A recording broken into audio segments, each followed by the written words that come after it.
Assalamualaikum warahmatullahi wabarakatuh.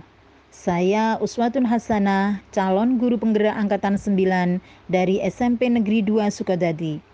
Kali ini saya akan memaparkan terkait modul 1.1 koneksi antar materi.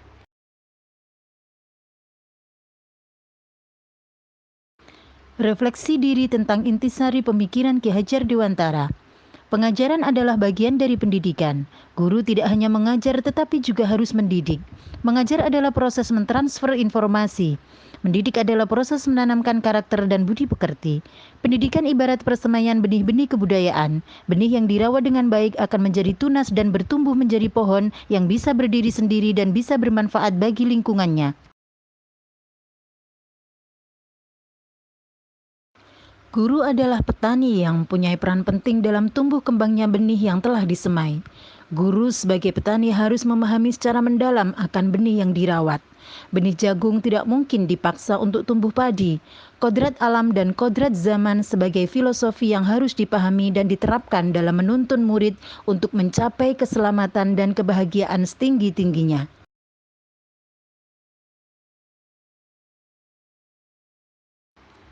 Guru juga harus bisa mengambil peran secara maksimal sesuai posisinya sebagaimana trilogi yang diwariskan Ki Hajar Dewantara yaitu Ing Ngarsa Sung Tulodo Ing Madya Mangunkarso Tuturi Handayani.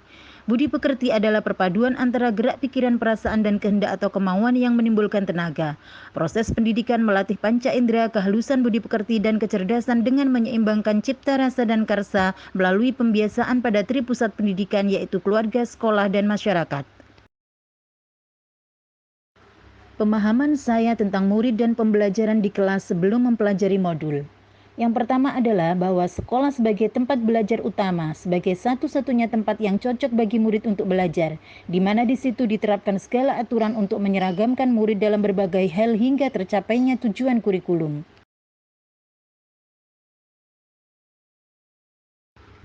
Pemahaman saya yang kedua adalah murid datang ke sekolah sebagai wadah yang kosong dan belum berisi. Mereka belum mempunyai pengetahuan dan dianggap tidak mempunyai potensi bawaan atau bakat, sehingga metode ceramah menjadi metode utama dalam pembelajaran di kelas. Pemahaman saya selanjutnya adalah bahwa guru mendominasi kegiatan pembelajaran mulai dari pemilihan materi, model belajar, hingga format hasil belajar. Murid tidak diberi kebebasan untuk menentukan kebutuhan minat dan bakatnya, apa yang mereka ingin pelajari. Murid juga diberikan model dan gaya belajar yang seragam sehingga mereka tidak ada pilihan.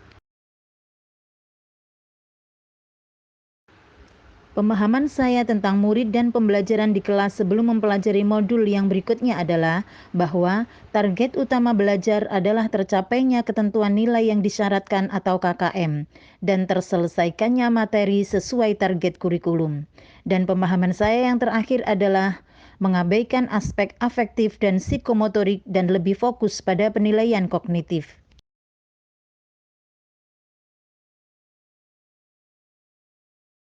Pemikiran dan perilaku yang berubah pada diri saya setelah mempelajari modul adalah yang pertama, bahwa sekolah bukan satu-satunya sumber belajar.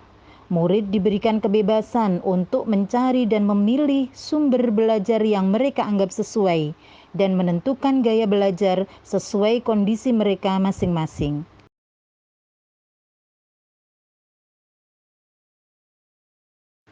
Perubahan pemikiran saya selanjutnya adalah bahwa murid adalah wadah yang telah terisi namun belum penuh.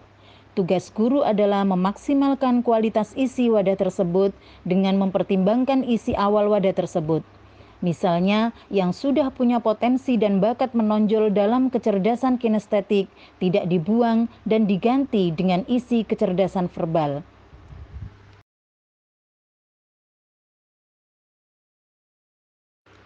Perubahan pemikiran saya yang selanjutnya adalah tujuan utama belajar adalah adanya perubahan perilaku yang tidak hanya dinilai secara kognitif, tetapi harus holistik, mencakup aspek intelektual, sosial, emosional, dan spiritual, serta memberikan kebebasan berekspresi pada murid dalam menunjukkan hasil belajarnya, tidak hanya kemampuan kognitif tetapi juga afektif dan psikomotorik.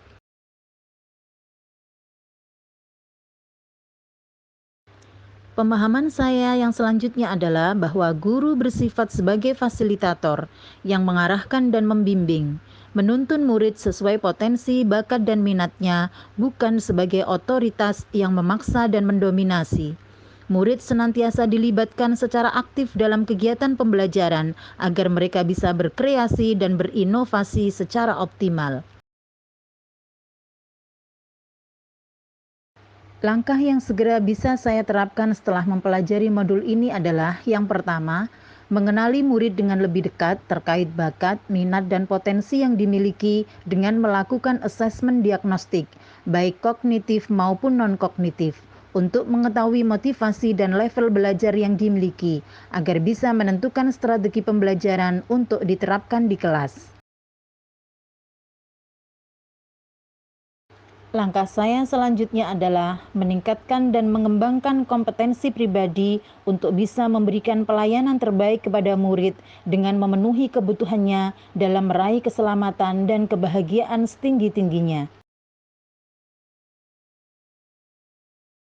Langkah saya selanjutnya adalah memberikan kebebasan pada murid dalam membangun pengetahuannya, memilih gaya belajarnya, dan mengekspresikan hasil belajarnya sesuai minat, bakat, dan potensi yang dimiliki, serta senantiasa membuat refleksi diri dan melakukan evaluasi atas segala upaya yang telah dilakukan untuk melakukan perbaikan dan meminta umpan balik dari murid agar mendapatkan kenyamanan dan kesuksesan bersama. Demikian pemaparan saya pada modul 1.1 koneksi antar materi. Terima kasih atas perhatiannya. Salam guru penggerak, tergerak, bergerak, menggerakkan.